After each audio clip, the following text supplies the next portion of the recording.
Welcome and thank you for joining the IIFX Town Hall Series. I'm Lou Marciani, Director of the Innovation Institute for Fan Experience. The focus of our town halls is to dive into current challenges and issues that face our profession.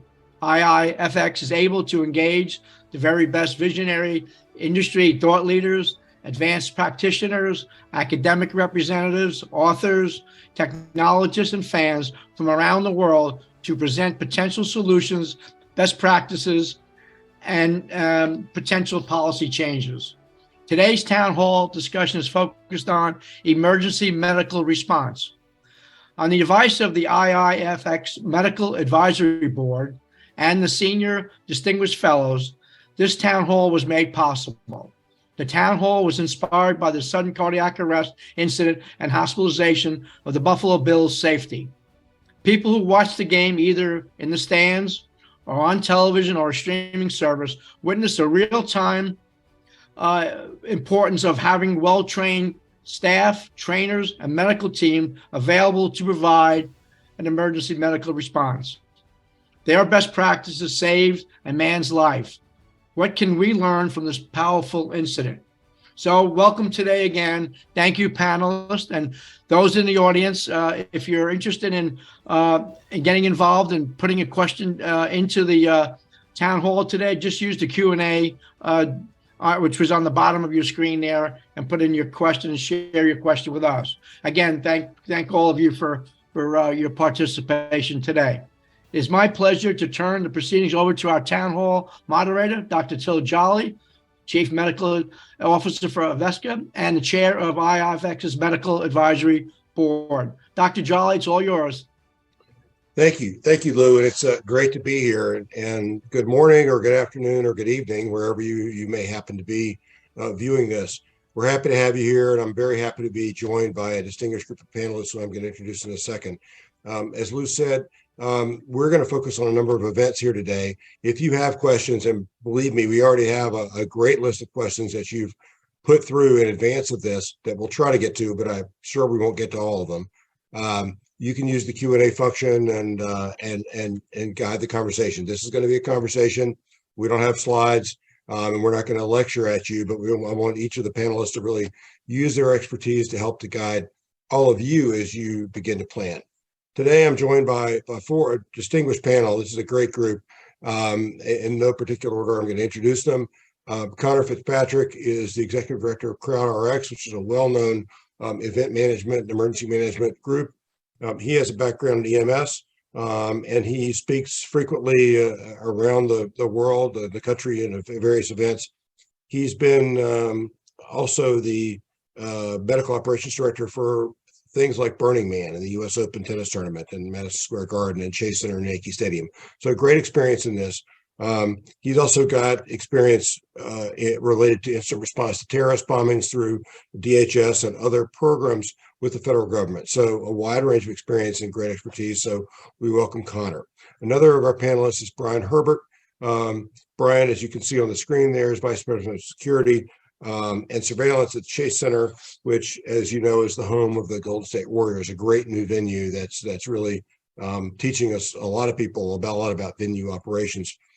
He's been in this for over 25 years in law enforcement, administration, and security work, and also spent 9 years working with the Cleveland Cavaliers and advised the NBA on regular events and special events around the country. Professor Julian Redhead joins us from England. Welcome, and thank you for joining us today. He's an emergency physician with a long and distinguished history within the NHS medical system. He's been Chief of Service for Emergency Medicine in the Imperial College Healthcare NHS Trust since 2008, and serves on a number of distinguished panels and groups in leadership around the country. And particular to this event is also the club doctor for the Chelsea Football Club, which, as I understand, is a big deal in the soccer world. The football fans among you will recognize that as a major group in the UK and also, frankly, around the world. So thank you, Professor Redhead. And last but not least, joins us is Dr. Lindsay Geetson. Lindsay is the program director of the Doctor of Medical Science program at the University Pacific School of Health Sciences. and she, along with our partner Darcy Lustinger, have developed a number of programs focused on emergency response within venues, including the Active Violence Emergency Response Training Program, AVERT. And she's also currently serving an appointment to the American Council on Education as a senior program manager for United States military medical programs. So a great focus on a number of threats that we face in venues, large and small, and we look forward to her remarks. Just very briefly, Lou mentioned that the impetus for this meeting, I mean, emergency medical response is always an issue in venues, but we all witnessed what happened to Damar Hamlin in Cincinnati a few weeks ago. We're not going to talk specifically that much about the event. We don't know a lot of the answers, and none of us were involved in the event. But it's obviously drove us to really think, and many of you to think through, how does my venue manage those kinds of events among participants, and then amongst patrons and spectators and fans, and then smaller events that happen much more commonly, or even much bigger crowd involved events. They're part of venue management, and they're not something that necessarily venue managers got into this knowing, but really put together teams to do. And whether you're in a venue hosting dozens of people or hundreds or thousands of people, you face risks, and planning, training, and exercising are really part of what you need to do around medical management. The days of just calling 911 and expecting a response to whatever your problem is are long since past. And preparing for the event inside the venue is important. Related to the cardiac arrests on the field, realize there are at least 100 to 150 cardiac arrests among sports participants in this country, in the US every year, many more around the world. And so that type of event does happen. It's not as unusual as perhaps people think. There are many other less serious medical events that happen in venues all the time, related to the specifics of the venue, whether or not alcohol is being served, whether there's a large crowd, whether there's potential for violence, or just routine things that happen when large numbers of people come together. And then, unfortunately, in this day and age, we have to plan for mass events like crowd surge and weather events and active shooter events. And we could all name the events, but we all know them. And we all know that those sorts of things can happen in whatever we manage, whether it's small or large. So we know that very well. And I'm gonna ask our speakers to speak for a few minutes about their individual area of expertise, their experience, and then we're going to turn to a Q&A function with and among the panelists, and try to get to as many of your questions as possible. So first, I'm going to turn it to Connor. Connor, the floor is yours. Thanks so much, Dr. Jolly.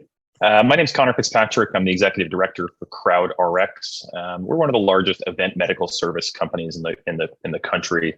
What I like to think we focus on primarily is acting as translators. I think we excel our team between translating between the clinical care that's rendered at events and then what keeps event producers, promoters, et cetera, up at night. So I think one of the most important things that we often see lacking in our industry is an understanding of both sides of the fence, if you will.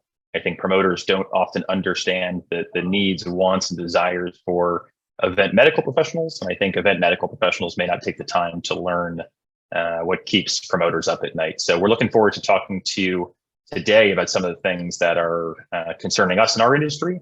And then there were some great questions too about public access, AEDs, training, what's available out there as resources. So we look forward to addressing all those different questions today.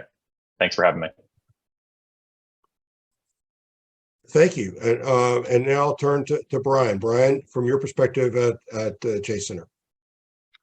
Thanks, Dr. Jolly, and thanks, Dr. Lou and the IIFX for hosting the program today.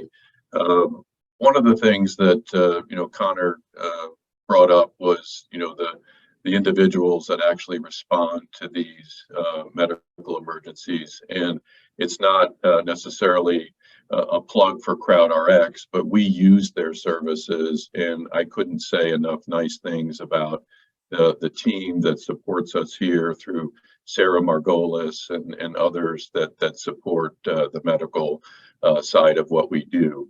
The couple of things that I broke down when I started thinking about, what is it that I wanted to convey to this audience, and I really put it in 4 buckets. And it's, the first bucket would be, know who your medical professionals are throughout the venue. It's important. We often talk about, don't introduce yourself to a law enforcement or medical professional in a time of crisis. Know who those individuals are in advance, and know exactly how you can get a hold of them via communication, whether it's you're on site or text messaging and or cell phone calls. So the other piece of it is the supply side of it. Certainly through CrowdRx on any given Golden State Warrior game and or concert, they're going to bring the necessary medical supplies to the venue and support the event. But there's all those other days and nights when we don't host an event that you have to ensure that you have, all the proper AEDs, the maintenance that goes along with it. Make sure that the stop the bleed kits are part of your first aid program. And then equally as important is make sure your staff knows the location. Because if you're on your way to a particular medical need and you don't know where the AEDs are located in your 1,000,000 square foot venue, then that's a problem. And you should be able to walk the space, know exactly where these life-saving devices are, and be sure that you can bring it to the scene as quickly as possible. The other piece I wanted to focus on was the training side of it. Once again, it's great to have a physician, EMTs, paramedics in your building to support a game or event, but how prepared is your staff? Do you provide CPR training? Do you provide AED training? Do you provide training through programs like AVERT and to know how to stop the bleed and to save somebody's life? So those things are necessary preparation tools that we hope you don't ever have to use, but don't ignore the training side of what we do for a living. And then the other piece or bucket is the after action side. You could have a critical incident in your venue, and then you have to go through the hot rinse of what did we do right, what did we not do right. Know exactly path of travel on getting someone who is either injured or they are in critical care, and know how it is that you get them to an ambulance for transport.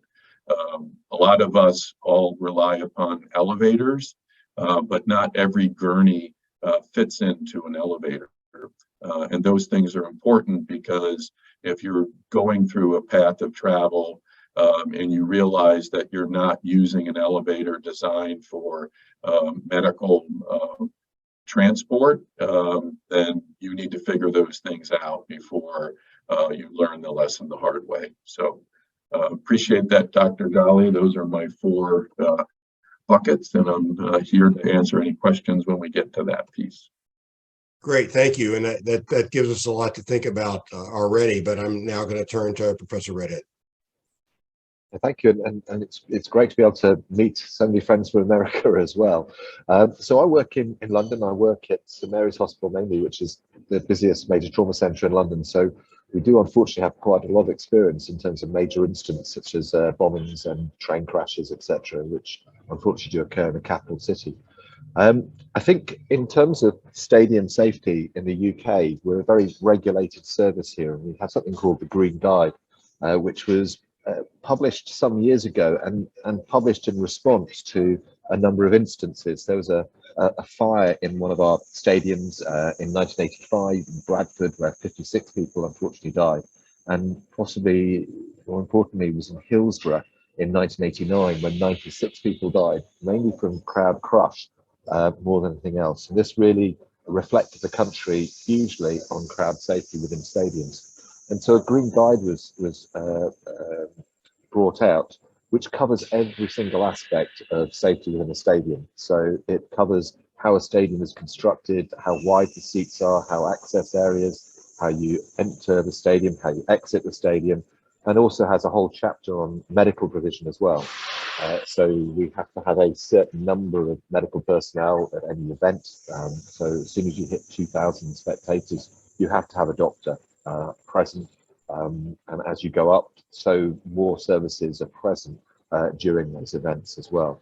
And they regulate exactly what type of personnel, the training of those personnel, and also the equipment that needs to be carried. And so within that, my experience of this is one is to therefore understand the regulations. Now that may be different in different states across America as well, but certainly understanding the regulations that you work within, I think is very important to this. And the most important aspect is to develop an emergency action plan and to have a plan that everyone understands about where different equipment is, how you exit and enter the stadium, where your trauma centers are, where you're going to take patients, where the ambulance crews will be able to pick up both an individual patient for a cardiac arrest, but also if there's a mass casualty event as well. And through that, that emergency action plan, it leads us into the aspect of training and making sure, one, that the staff have adequate training, has already been Brian mentioned as well. And training within pre-hospital care. It's often people think, well, I work in a hospital, therefore to say, it's not the same. Working in a pre-hospital environment is very, very different to working in a hospital environment. Therefore, training in that is important. And there are a number of internationally recognized courses that we would expect doctors who work in that environment to have done, both in pre-hospital, but also in emergency, in mass casualty events training as well. So they should carry both those qualifications. And once you've got your emergency action plan, the next part is really practicing it. And you cannot practice these enough, because what you find is you always learn. And Brian gives the examples of lifts, and I've certainly seen practices where they've been trying to take dummies into lifts and actually almost had to stand up and then realizing this just isn't going to work. So really do practice your plans for any venue that you go to, because they will all be very, very different. And you think getting in and out of a stadium with a casualty is going to be easy because you can use the sort of pitch and things, and that's not true when a match is ongoing as well. And then I think for me, one of the biggest things in any of these events is communication. And I think it's something that people often neglect, but how you communicate between the team on the ground, back to control rooms, back to ambulance services, back to fire services, becomes incredibly important during these times. And very often that's one of the biggest failings that I've found in any major incident mass casualty event has been around communication and making sure those lines are open. And then finally, that virtuous learning cycle that Brian mentioned as well is very important as well. You learn from each individual event that you're involved in to make sure that works for you going into the future. So I think those are my sort of summary points, but happy to take any questions and expand on any of those. Great, thank you. All great points and lots to chew on there and to drive questions as we go forward. So thank you for that. Lindsay, I'll now turn it to you. Thanks, Dr. Jolly, and thank you, Dr. Liu, for having me today. So I'm going to give a bit of a different lens on everything from an education and training side. So I have a clinical background as well, and I started my career in emergency and trauma medicine before I transitioned further into education and looking at really the way we learn and how do we implement training programs into stadiums, into venues in a way that it's affordable and also practical given time constraints and turnover with new employees, and how do we get people all on the same page, because really standardization is the best practice when we take a look at training overall in a venue. And so there's a lot of different models that are available now for training. And obviously everyone's mind is on cardiac arrest, but there are so many other medical conditions that we can prepare for even without a medical background. You can learn bleeding control in about 20 minutes. You can learn how to manage basic first aid emergencies like seizures, things that you're going to see often, and Narcan as well, the utilization of Narcan in venues. So I'll talk a little bit more about those later on as well, but it's really getting familiar with what kinds of programs are out there and what are best for your facility. And now you have the options for blended models of learning. You can do tabletop exercises, just small skill stations, where it's really not taking a whole day away from the regular work schedule. You can do these trainings after hours on computer time and in really, really short increments. But annual training records are really important. I've also been an expert witness in medical events. And the first thing that's always asked for are, where are the training records? Where did you learn how to do this? When's the last time you practiced it? So really good maintenance of your training records is critical in any venue that you're at, large or small. It really helps to take down that liability if something does happen. I think it's also important to recognize the concept of not just the first responder, so not just the EMT paramedic, but the immediate responder. We have so many civilians now who are getting trained in all of these different programs, whether it's active violence training, bleeding control, first aid, CPR. Those are really the immediate responders. They're the first ones that are there that witness an event. And a lot of times they start medical care before our first responders and other medical professionals arrive. So I think that it's important that we recognize that there are people that are going to be attending these events that have training, and kind of figure out how we can utilize their expertise to help us in these different events as well. That's great. Thank you. All great points. And we'll come back to them, including the liability question, which I'm sure is kind of an unasked question in many cases, but I'm sure everyone has a question about that.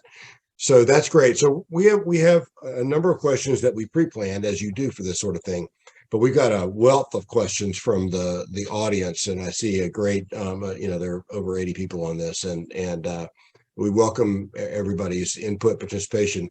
I'm going to sort of go from the questions that we had listed. As I said, we're not going to get to everybody's individual question because there's just too many, but a number of them come into buckets. And just for those on the town hall, this group all has, it's kind of steered toward big events and big venues. But this is obviously a big issue for smaller venues and high school stadiums and smaller concert halls and things like that maybe don't have the proximity to resources or the people or the equipment. And so we're certainly going to address how you might take this advice and apply it to your venue. Connor, we mentioned AEDs and CPR training have come up, and especially with the event with Damar Hamlin, we do want to address that and sort of the major factors around cardiac arrest management, AEDs, how easy they are to be trained on, how easy they are to obtain, and how you manage that from an emergency responder. So maybe you could address some general issues about CPR and AEDs. Sure, I'd be happy to. And like you said earlier, we're not going to talk specifically about the Hamlin case, but we'll talk in general about policies, procedures, training, et cetera. So one, I am incredibly passionate about AEDs. I think it is a very low cost. It's really your biggest bang for your buck you can possibly implement for your venue, other than something like a fire extinguisher. AEDs can cost as little as $1,000, as much as $2,500 for the general kind of consumer grade models that you'd be looking for. There's a couple things to just kind of set baseline here for AED usage. Some states require public access registration. So while there are, protections in place in 48 states for, your venues to have liability protection, most of those states do require that you do something else to register the program, whether it's, in New York City specifically, there is a local law 20 where you have to have an EMS agency working with you. You have to have a physician's signature. There are a couple little hoops to jump through. However, overall, it's incredibly easy. I mean, incredibly easy to learn how to use an AED. The AHA and the American Red Cross are the gold standard of courses. There are quite a few private courses, and they can be taught, in as little as 2 hours for these types of things. HeartSaver is the recommended course for just the layperson security guard, about a 2-hour course that's put on by AHA. It really teaches things like CPR, AED, and choking maneuvers like that.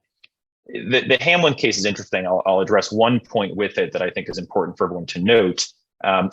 One, when you're placing your AEDs, you want to really look for placement no more than 1.5 minutes apart. I think that's kind of the gold standard of placement. And the theory behind that is that, you should have an AED on someone in absolutely worst case 3 minutes after they've gone down in cardiac arrest. And so the 1.5 minute rule of thumb is used, 1.5 minutes out to get it, 1.5 minutes back to get it. So that's kind of the general rule of thumb for it. Certainly more is better.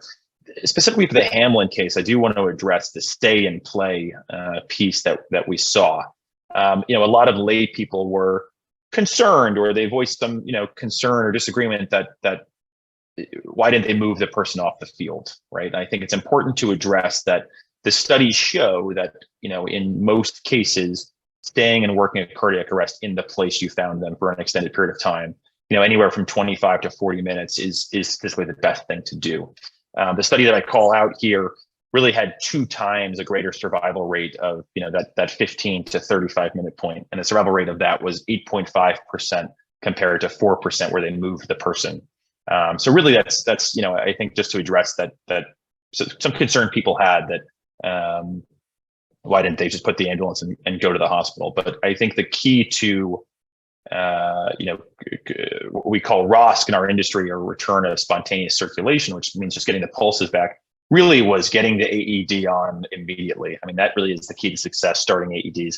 And in summary, we can affect that by training the masses in our venues in CPR and AED training. So people like security guards, guest services, representatives, really anyone you can train.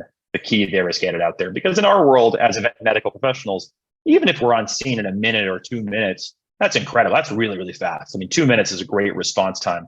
That's still 2 minutes someone's not getting oxygen or blood to the brain. So thanks for the question. Thanks, Connor. And I will just, for those who are not emergency medicine trained in background, Connor mentioned a term we use. We make up terms like this, and stay and play. The alternative to stay and play is load and go.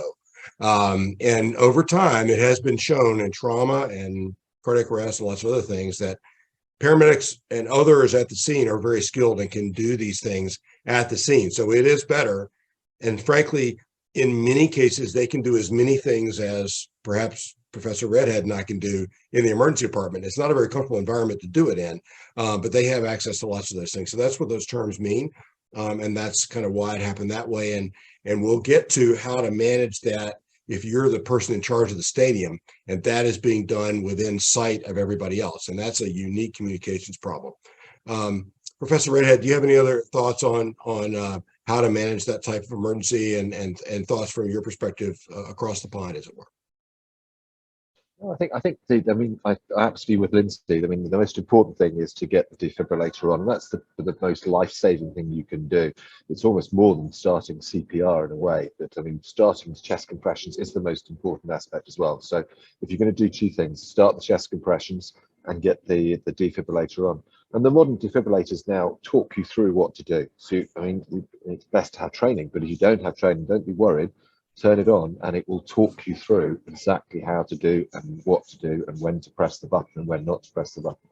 And for those people who've got some healthcare training, please trust the machine. If it says press the button, do press the button, as long as the patient's not sort of walking around saying I'm absolutely fine. But you do get in scenarios where people just don't trust it and they're worried about pressing the button. So do. And I think the other point that is being made here is when you're in a, and I know about some smaller events, but in large events, very often you've got to make sure that you do have the defibrillators in the right place, because not all stadiums are built so you can go all the way around them and get to them quickly, and there'll be little blind spots, and that needs to come through in your emergency action plan as well, to make sure that all aspects of the stadium do have access to that cardiac intervention.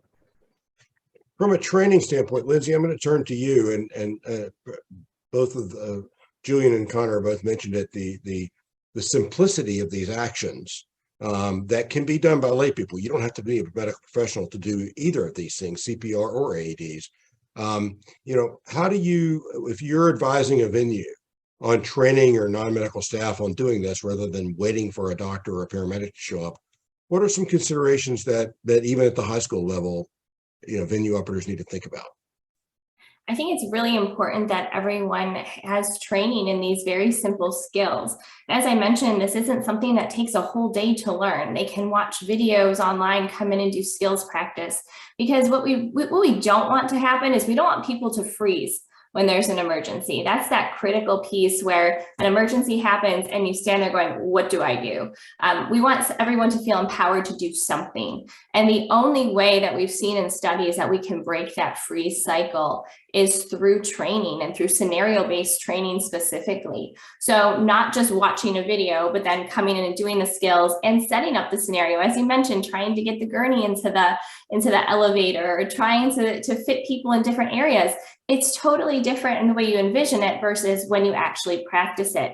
So I think that having a day dedicated to training is really important. I work with a local high school where we go in and we do an in-service day. We do a couple of hours. We rotate the teachers through different rooms and the different participants that are involved in different venues throughout the school. And we teach bleeding control, and we teach first aid, and we teach CPR, and we just kind of round robin them through everything. So this isn't something that has to be a huge financial investment or time investment. This is something that is really, really easy to teach. And I think a lot of times medical training is very intimidating to those who don't have a medical background. I think that that's what we see the most when people shy away from things, especially when we do active shooter training.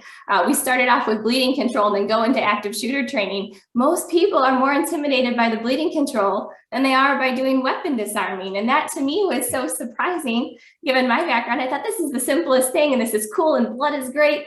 And not everybody feels that way. Actually, the majority don't. So I think it's getting that buy-in too. And really, when you present the idea of training to your venue and to all of the members that are working with you, is that this is going to be empowering, fun. You're going to learn this skill not just for work, but what if you're home? And what if you have a loved one that needs medical attention? These are skills everyone should know anyway. Thanks. So, Brian, I'm going to turn to you as a venue operator, and the perspective is, this sort of things that we're going to talk about things other than cardiac arrest also during this, but this does bring up, as a venue operator, how do you manage a situation like this? And I'll give you the perspective of, having watched the event in Cincinnati, and then I don't know, a week and a half later, I'm a Tar Heel fan, and a game stopped because of some event in the stands that the announcers didn't quite know how to manage, and they went to commercial and clearly stopped, but everybody could see it. So clearly, if a major event happens, whether it's to a participant or in the stands where many people can see it, how do you communicate that? How do you plan for it? How do you create space for it? What are your thoughts on that? Yeah, no, it's the training piece that ultimately allows you to navigate through time of crisis. Lindsay hit on it with, the situational part of when I was in law enforcement. It was the training, because you're going to react in a time of crisis by the way you've been trained. And that's key to our staff as well. So the communication side of informing everybody else that we may have a medical situation happening in a particular section is also key, so that your staff doesn't overreact to it and potentially shout something into a radio that is then heard by 200 other radios that are receiving that message. So clear, concise communication.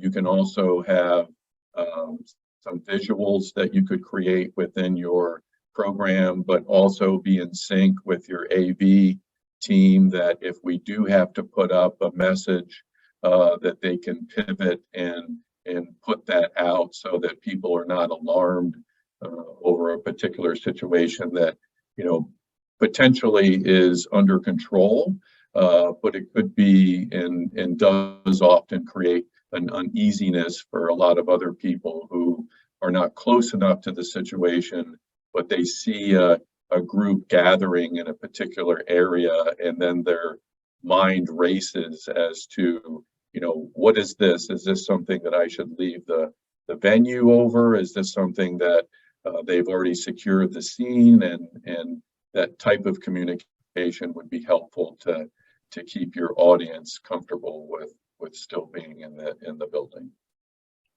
Great. Thank you, Brian. And I'm going to turn to Connor. There's an interesting question that came up that I actually honestly didn't think was going to come up, but 3 or 4 versions of it came up, and it's and it probably does happen more than we realize. At a scene like that, cardiac arrest or a severe medical event, it's not unusual to have somebody with medical training near them, whether it be a physician or a nurse or someone or paramedic who may well be doing everything perfectly. They may be doing perfect CPR. They don't have a defibrillator on them, but they may be doing perfect CPR. And how do you manage, because multiple people did ask this, you're a paramedic or a set of paramedics responding there, and there are people who are medically trained to identify themselves as medically trained. How do you manage that? Do you call them off? How do you assess, whether they are helpful or not, and how you manage the communications there? Yeah, this has never happened once, for the record. Just totally kidding. Happens all the time. So this is a challenge that we face, all the time, whether it's at a major music festival or it's at a stadium or an arena. One of the, there's a couple pieces, or the laws are very strict surrounding this situation. First off, paramedics are trained that they can only take medical direction, which means the physician is directing them to do something, from a certain qualified type of person. So one, as an example, a nurse, while they are excellently trained and know a lot, cannot give direction to a paramedic. It must be a duly licensed physician in that area. Most paramedic protocols include almost like a statement, if you will. I don't want to say it's like a Miranda rights situation, but there's a little statement that is often read to the physician on scene or whoever is there, that they have to agree to. So, for instance, in California, for instance, where Brian and team are, often there are doctors in the crowd, there are nurses in the crowd. The odds that the person there is totally sober, has a valid license, in that area, is familiar with the local protocols, and then is willing to come to the hospital with the patient is often not met by the person. So it's fantastic. We're not trying to dissuade anyone. We love when bystanders get involved in initial care. That is really when we see the highest outcomes of survival, especially in the bleeding situations. When you have, exsanguination, a bystander applied tourniquet is what's going to save that person's life. By the time we get there, it'll be too late, unfortunately. So what I'm trying to say in short is that, it's very rare that the bystander will continue care. We will step in.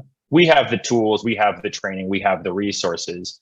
And, in most situations, we would have a doctor on site at the event. But again, for the smaller events that can't afford that, or for whatever reason don't have a doctor, paramedics and EMTs always, assuming they're licensed and they're in a fully functional system, always have the ability to contact a doctor. And we call that in our world online medical control. So there is always a doctor in the background that can drive care. So hopefully that's helpful, but I'm happy to really answer any specific questions about that if there are any. I know there were quite a few questions about it, so I'm happy to answer any specific questions about that kind of authority of care. There were, and I think most of the time these sorts of situations play out pretty well. And I'll tell you my personal experience. If I see a scene where I might be able to help paramedics who are there, I go tell them who I am and where they work around. If it's at least local to me, they know where that is. Yep. They usually call me off, which is fine. But it needs to be a collaborative experience. But if you need extra hands and it's clear they actually know what they're doing, use the extra hands for a while. Absolutely, couldn't agree more. And I think collaborative is the key word there. That this is a team approach, and I think it's important to note that it's incredibly rare there are negative experiences in that interaction. It's almost always positive, but it's important to note that we're all working collaboratively to the same.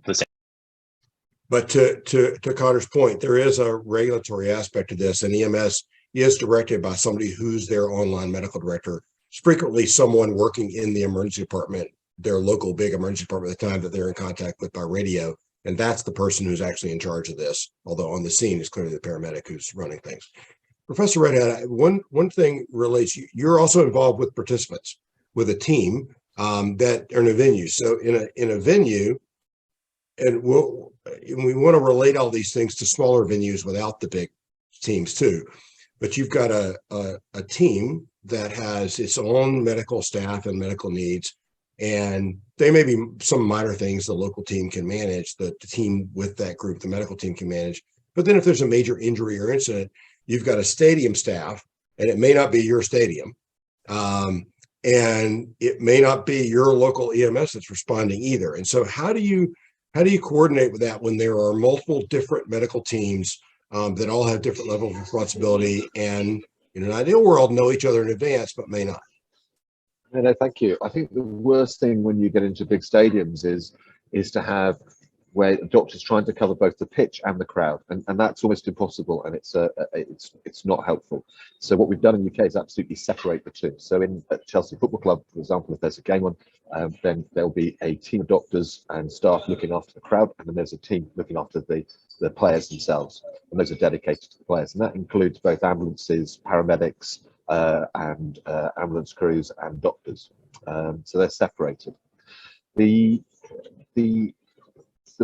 issue about is around how when you're going on away trips, which is what you're alluding to, there are two factors to take into account. I think the first one is that the emergency action plan is shared between the teams before the event. So we have a regulation that the emergency action plan goes between the different teams, so they can see exactly what the things that are going to happen at the stadium and where the local priorities are for where the treatments will occur too. And then on the day of the event, you'll meet with what we call a tunnel doctor together with the team doctors. So there's within the stadium, there'll be a doctor who's dedicated to the tunnel and is sort of there to coordinate the local response for both mainly for the away team, but also for the home team. So you've got 3 doctors involved, 2 for the pitch and 1 in the tunnel, which is also important in terms of stadium safety. So I think between those aspects, it works very well to be able to understand the different environments that you're working in. But the last thing I'd say is that if you are going away to a different stadium, take your own equipment with you. So we would carry our own equipment to those stadiums. Now, that doesn't mean we won't use the stadium equipment when we get there, but if we're not familiar with it, it's very difficult. So actually carrying your own medical bags, your own medical equipment that you're used to using, you know where things are, becomes very important when you're trying to respond to emergencies as well. So Lindsay and Brian, I'm going to put you in the position of speaking for and to the smaller venues that don't have a team with each participant and a team in the stands and a big EMS team, maybe a high school stadium, maybe a small little concert venue, and things like that. And so how do you go, and Brian, we've talked on other IIFX webinars about the staffing problem in this industry and massive turnover. And I don't know how it is now, but I know it was a big issue a year ago and probably still an issue. So there's lots of turnover. So Lindsay, first, how do you go about assessing and then training the needs of a venue that maybe has fewer resources and guiding them on what it is they need to do to manage all grades of emergency medical response? So I think the first thing is really to consider your population and what we're going to be looking at. Is this a Little League baseball team? Is this a high school sporting event, or is this a concert venue? I think you'll probably have less concern at a Little League baseball team for opioid overdose than you would at a music festival. So kind of considering your crowd and considering what their medical considerations would be. At a Little League baseball team or a Little League baseball game, I'd probably definitely want an AED there because there's going to be plenty of grandparents that are there watching their grandchildren play. So I think thinking really outside the box of what could possibly happen. We can't predict, right? Somebody could have cardiac arrest in their 20s, and we all witness that on national TV. But we have to think about what is most common and prepare for those things, especially if we have limited resources. I think regardless of the size of your venue, having an AED on hand is absolutely critical, even if it's just one, because early defibrillation saves lives.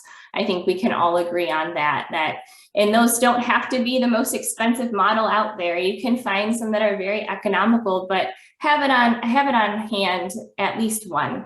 And then when we look at a lot of the other things, training for immediate response to medical conditions doesn't always need a lot of equipment. A lot of times it's that common sense approach, and it's also making sure that that chain of emergency response is activated and understanding the importance of how quickly it is to get EMS on their way if we don't have them on hand at a smaller venue. So I think even creating protocols for when an emergency happens, the first thing you do is call 911 and activate the emergency response. But we can do so many different things through training, like first aid training. If someone's having a seizure, something as simple as don't put anything in their mouth and put a rolled up sweatshirt behind their head so they're not hitting it into the ground. Simple things that aren't costing anything, but that could really make a difference in somebody's outcome. So I think it's considering our crowd and then trying to tailor the training best we can and selecting the training best we can for what we can best predict would happen there. Brian, and I'll turn the question around a little bit. You know, from a staffing standpoint, you're a big venue, a really big one. And I'm sure you have staff turnover issues in all sorts of areas. For venues, both small and large, everybody's a responder in some way, whether it's just somebody who's going to call for help, somebody who's going to identify an emergency, a big one or a small one. You know, somebody's cut their finger, somebody needs to find them a way to get help. How do you advise the smaller venues on how to train staff who have a lot of other things to be trained on too? We're focusing for an hour here on emergency medicine, but people also need to know how to find, bathrooms and how to find cleaning supplies and how to find their seat and how to find concessions and things like that. So how do you make sure that this training is concise and then make sure that new and turned over staff get the things they need to know? Yeah, and Dr. Jolly, you hit on a critical piece that has impacted our industry, not only in the security side, but the guest service side. Budgets all had to be revised when you look at hosting events.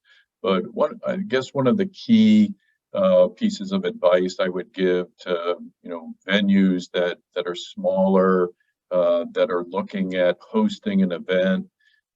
When you sit down and do your budget, you've got to have the must-have category. You can't necessarily open your doors and host an event and then not have the medical support that can respond to a critical incident. There was, a public known story of a college basketball tournament that was being hosted, and then one of the players fell to the floor, and there was no EMS or medical support that was on site to respond to that. And then kind of the backlash from that was, they couldn't necessarily afford to have those medical resources on site, and some of the other teams then withdrew from the tournament. So I think it's not only kind of a moral obligation, but a professional one that if you're hosting events, then you're providing the necessary resources in the what if scenarios. So for us, security is key, guest service is key. But if we had to trim and do some redeployments, we're always going to start with the medical piece first, and that's a must-have for us. And I would convey it should be a must-have for any smaller venue as well.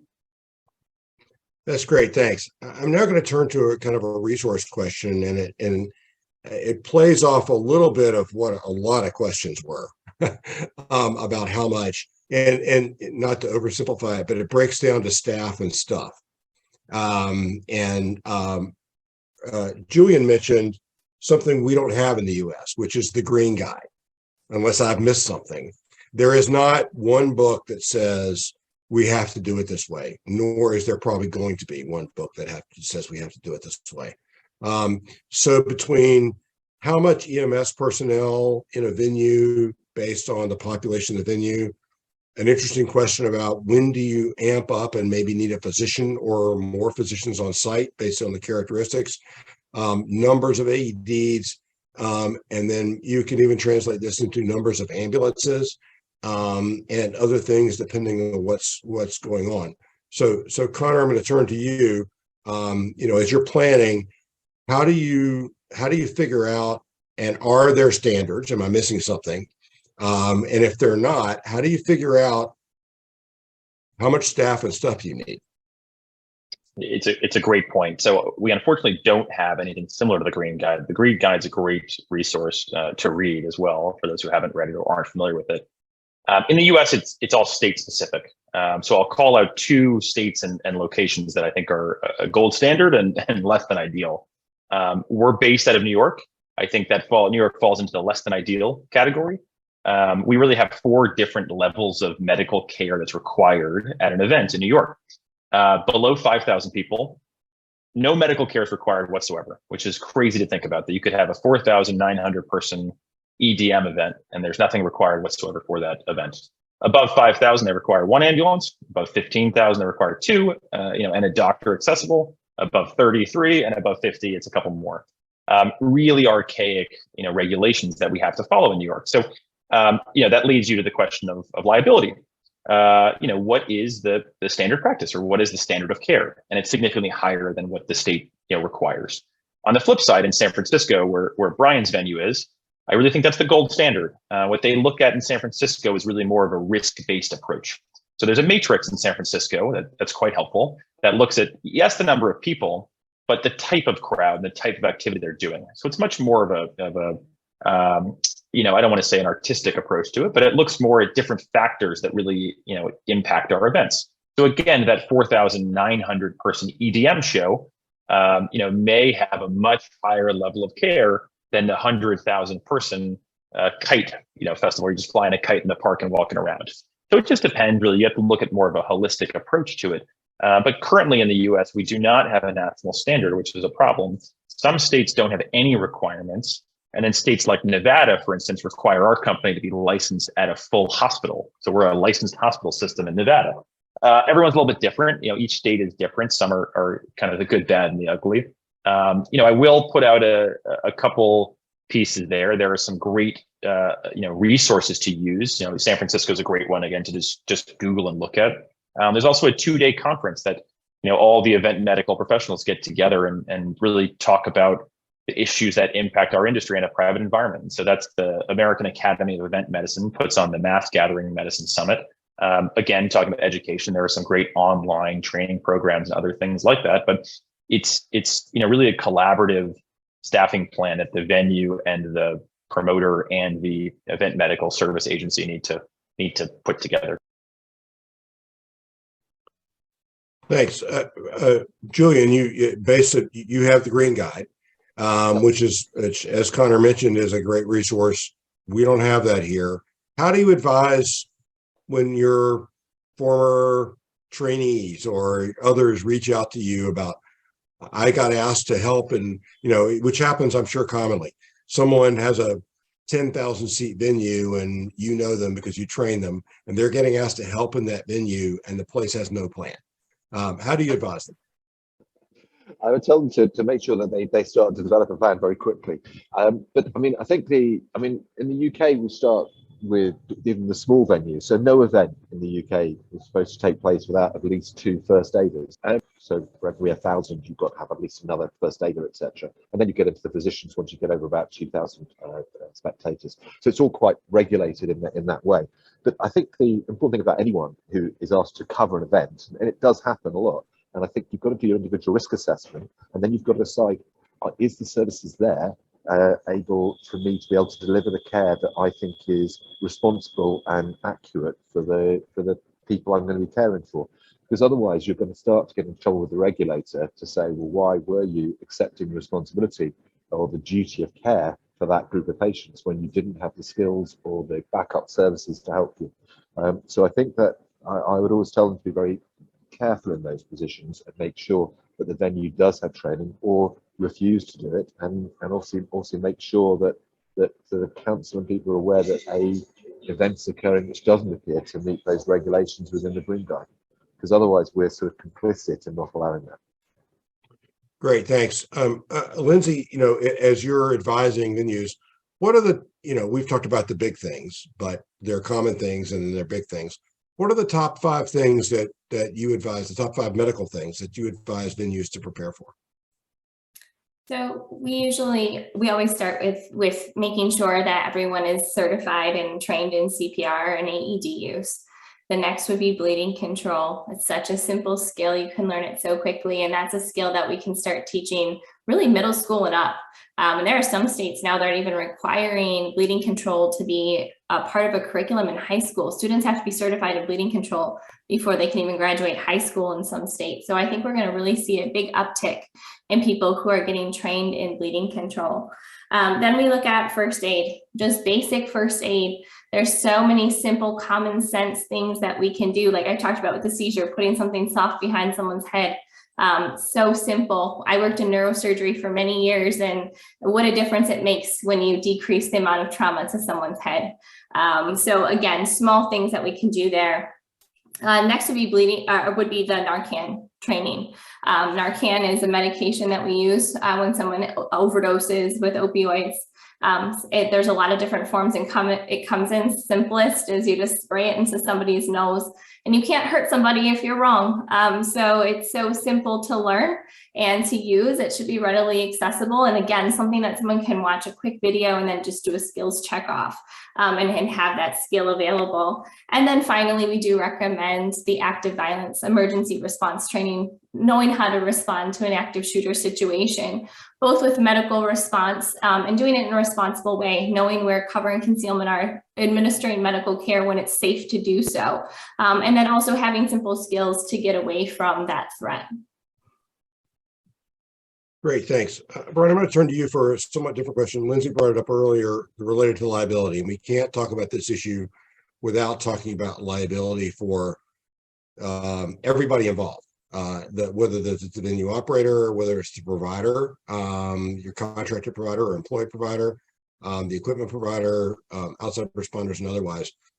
Obviously, we can't talk about specific cases for all sorts of reasons, but as your venue and you advise others on how to manage this, what are the things you really think about and what's really a liability risk and what's not? Realizing this is probably different than in the UK, there's a little bit different liability environment, but it's not without risk.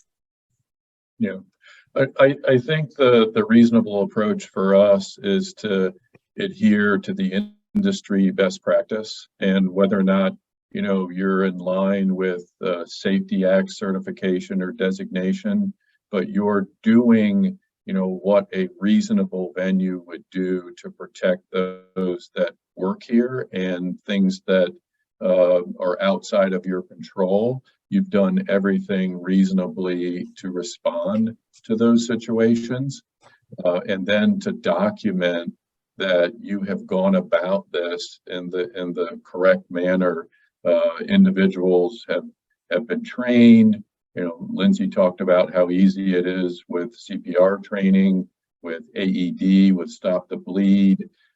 We trained close to 500 people in October under that umbrella of Stop the Bleed, and it was amazing training, and everyone walked away from it with a new sense of purpose that they could be helpful in a time of need. We also doubled down on CPR, AED, first aid training for just the staff that works here. And we did that through the American Heart Association and covered over 200 people that were not otherwise trained in that area. So I think you focus on the things that you reasonably can control, and then do a good job of that. And I think the omissions is the part that potentially could come back and haunt you in a courtroom or a lawsuit, that you're literally overlooking things that you otherwise should be providing for. Thank you, and I think we're gonna lose Connor, but thank you for your time today. And I'm going to turn to a couple of questions. Professor Red, I'm going to come to you about COVID in a second, because we can't have a medical thing these days without talking about COVID. But related to the liability issues, I mean, Lindsay, you've got some experience in depositions and likely court based on training experience. What would you say to a venue to try to prevent risk as much as possible, realizing you can't do it completely? What would you say? What are the top three things you would say someone needs to do to mitigate risk, whether they be a small venue or a large? I think having really very clear training records, setting clear expectations, having that emergency action plan that details the preparatory work that you're doing, including training, so that your employees understand that annual training is an expectation and that they will be certified, and you keep track of those certifications, that in the event they have to do any type of medical care for anyone at the venue, you can show this is the course they took, and this is their certification, and this is when they trained in it. They were current in their training. Those are the types of things, because really failure to prepare and failure to respond are the two things that are going to cause the most trouble from a legal aspect.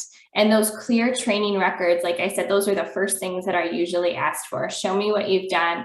And if you have a national standard, let's say you're using American Heart Association, American Red Cross, that's great. That curriculum is well published and documented. If you're using a different curriculum, just make sure that it's following the standards. Keep a copy of that curriculum. Know exactly what's being told to your employees and what they're being trained in, because they're going to go back to that company and question them as well. Where did you come up with these protocols? How are you teaching this? And how do you know that the participants know what you're teaching them? That's a whole other part of training. And when you develop these curriculums, it's not just to say it and expect people know what to do. It's making sure there's enough touch points in there that they're able to be effective if they ever need to use these skills. So it's really, like I said, having very clear expectations with your employees and having your training records match your expectations for what you're telling them. If you say annual training, it has to be annual training, because if they come in and it's been 2 years, that doesn't really help your legal case. Great, thanks. So Julian, I can't go through a medical discussion these days without COVID, and there are a couple of questions about COVID that we were asked. Sort of, we're not doing so much acute COVID response in venues anymore, although it is still around in plenty of places.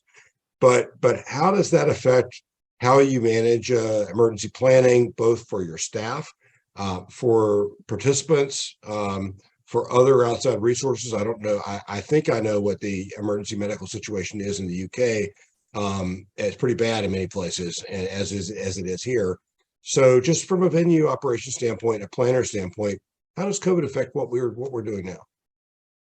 No, thanks. I think one thing that we've got about COVID is it really taught us the value of the fans at a sporting event. And if like myself, you've sat in a stadium, a sort of a 60, 70,000 seat stadium, and there's no one watching the game while people are trying to play football, it really showed the value that fans take. So the safety for fans, I think, has become much more paramount in the UK as a result of that, and the fan voice, quite rightly, has become much louder. In terms of COVID itself, I think that with the sort of risk assessments going on at the moment, I think we're in a stage of having to sort of live now with COVID across, because I'm sure it's the same in the US, that we're getting waves of COVID which still come through, but they are getting less in terms of the peak of those waves. But we have got to always come down to not a zero baseline. We still get a baseline of patients coming through with COVID all the time. I think at the peak of COVID, we had a lot of regulations about how you put on PPE and didn't put on PPE and how you did that. Now I think that we tend to not get so het up about those things as people have become vaccinated, etc., and actually being able to respond in a clearer way. We still tend to use FP3 masks if we're going into sort of intubation and high-risk situations like that. But otherwise, a lot of it has calmed down as we've learned more about COVID itself. Great, thanks, Lindsay. I think you're typing a response to a question, but I'm going to ask the question openly and go type away. But I think I know the answer to the question. But I'm going to let you answer anyway. These are not unusual events. This is someone hosting a large marathon that's got thousands of spectators at the end, which is what happens at marathons because people show up and want to congratulate the finishers. And we have seen what has happened, whether it's in one big bombing and perhaps other things related to things, the advisability of active shooter training and stop the bleed training and things along those lines, unfortunately, in the world in which we live. When you have the potential for a mass casualty incident, which you do anytime you have a large gathering of people, especially at an open area like a marathon, the more people that are trained to respond, the better. As Connor mentioned earlier, bleeding control done by the immediate responder is what's going to change the outcomes.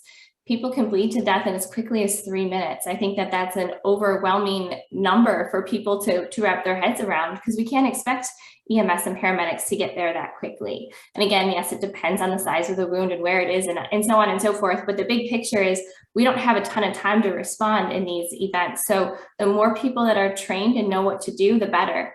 And it goes beyond just knowing how to put a tourniquet on or just knowing how to do wound packing and pressure. It's also knowing, where do I put somebody who is injured? What are areas that are safe that are going to stop bullets from injuring me further? That would be cover.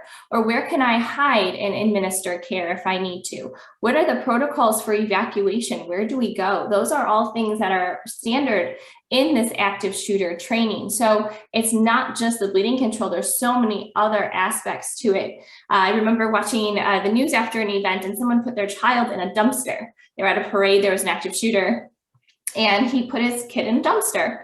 And how brilliant, that would stop bullets, of course. But where's our dumpsters? People don't think that way. So being situationally aware and having that mindset of, we all have to be responsible in a certain sense for ourselves as well. We can't always rely on a paramedic or a physician to be right by our side and administer care. So it's important that we all have some sense of responsibility for ourselves and for our loved ones, and be able to administer even the most basic care. And I'll stop typing because obviously it's clear I was doing that. No, I saw in the technology, and I'm going to ask a technology question of Brian, and then this has been really good. But Brian, there are a couple questions about technology, and you're a venue operator or director, and I'm sure you are visited on a weekly, if not more frequent basis, with people with various technology on fan engagement, emergency response, and otherwise. Not to necessarily name any specific technologies, but what's in the offing, and IIFX, for everybody's awareness, has worked with a lot of technology vendors and others to really promote this. And other of the events that IIFX does, which you will see at the end, focus on a lot of the available technology. So your thoughts on what may be coming for this area in the future? Yeah, there's a whole host of things that we all could run out and buy and feel like it's better equipped us to adhere to the threats that we see and those that we don't see. I think COVID certainly brought that to the forefront on all of the different things that thermal cameras, drones that are flying over and disinfecting your arena bowls.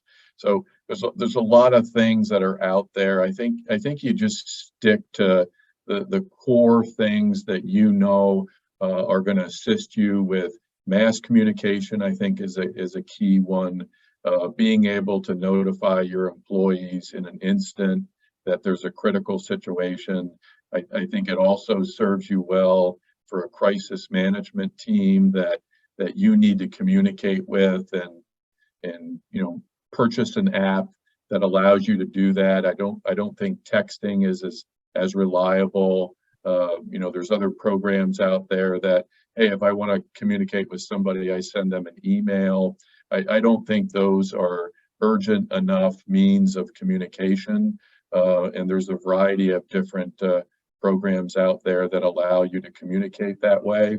And then I think that there are, text to assist programs, things that the audience, so your guest base, can utilize to tell you that there potentially is a problem in your property. So those are the things that we're going to stick with. And I think also surveillance is another real key, gaining the visual images throughout your property that either potentially something is going wrong or they can be the eyes on monitoring something that you're not necessarily going to be everywhere in your property that you'll need to be, but your command center should be able to give you valuable intel as to what is happening on your property. Great, thanks. So now I'm going to ask each of the participants, panelists, to sort of give a couple of final thoughts. And this was the title of this had something about best practices in it, and that's a common title. There's a large range of things we've talked about. This has been a wonderful session, and I hope that all of you have enjoyed it. I'm going to turn to each panelist for a couple of key best practices that you would like to leave for venues large and small, rural, suburban, urban, that they should sort of keep in mind as they plan for this going forward. And I'll turn first to Professor Reddit. No, thank you. I think it's been a fascinating conversation. And I think the important thing here to me is the emergency action plan. And whatever size the venue you're in, getting a good emergency action plan and understanding the resources that you have around you and the environment you work in, I think is the most important. And then I would just emphasize the training and the practice. And the more that you practice and the more you learn from those practices, the better your response will be to whichever situation you're in. Great, thank you. Brian Herbert. Well, thank you, Dr. Jolly, and thank you, the IIFX, Dr. Liu, for hosting this again. It was an honor to share this stage with this group. I will go back to my starting comments, and that is, know who your resources are. Establish those contacts. Don't wait for something to happen. Build on those relationships, and then have them at your ready that when you need them. And then the other piece is shore yourself up with supplies. Make sure that that's not a deficiency when you need to have something, again, to respond to a critical situation. And then doubling down on the training piece of it. Know what you're doing before you're put in that situation.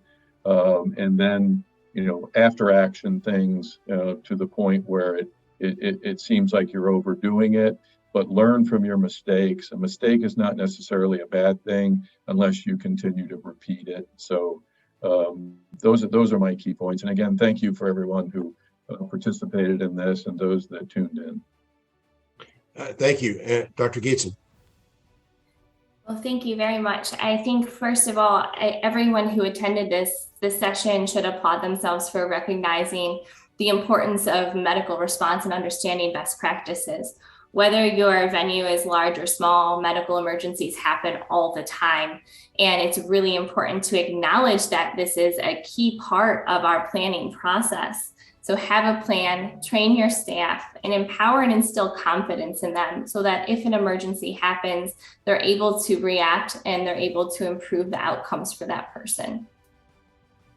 Great, thank you. I really want to thank the three of you and also thank Connor, who unfortunately had to drop a few minutes early.